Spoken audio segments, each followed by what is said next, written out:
کہ بھی ہر بندہ مسلمان دین کا دائی ہے، وہ دعوت دے گا، کوئی مانے یا نہ مانے وہ اس کی ذمہ داری ہے۔ کنتم خیر امت اخرجت للناس، تم بہترین امت ہو۔ کیوں بہترین ہو؟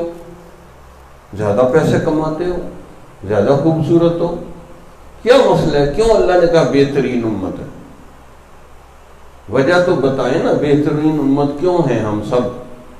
تامرون بالمعروف وتنہون عن المنکر وتؤمنون باللہ، کیونکہ تم نیکی کا حکم کرتے ہو، برائی سے منع کرتے ہو اور ایمان یقین رکھتے ہو، اس لیے بہترین امت۔ اگر یہ تین کام نہ کریں تو بہترین امت میں پھر آپ شامل ہونے کے قابل نہیں ہیں، کیونکہ آپ نے اپنی ڈیوٹی نہیں پوری کی۔ وہ افسر، وہ ملازم بہترین ہے جو ڈیوٹی پوری کرتا ہے، جو ڈیوٹی نہیں پوری کرے وہ اس کو کیسے 100 نمبر ملیں گے؟ تو ہر بندہ، مثلا علماء کو یا عوام کو دعوت دیں گے، لیکن کافر جو ڈاکٹر ہیں، انجینئر ہیں، پروفیسر ہیں، سائنسدان ہیں، تو ان کو کون دعوت دے گا؟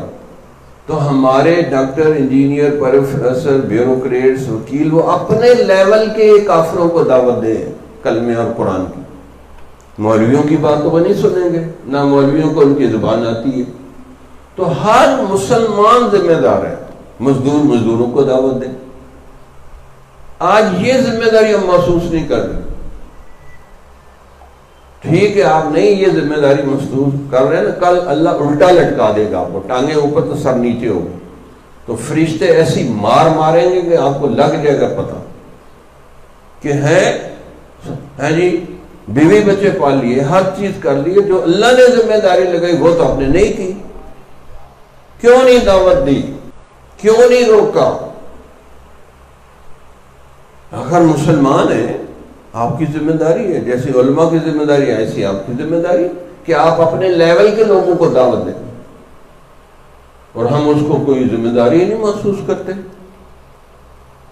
تو اس لیے کہا بہترین امت ہو، نیکی کا حکم کرو گے، برائی سے منع کرو گے، اللہ پر ایمان یقین بناؤ گے۔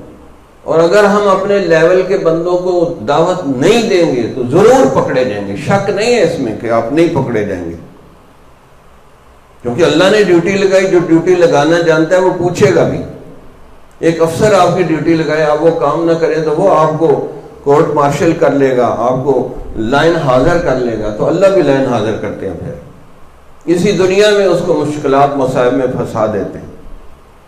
تو ہر بندے کی ذمہ داری، کس سے مانگے، کہاں جائیں، کس سے کہیں۔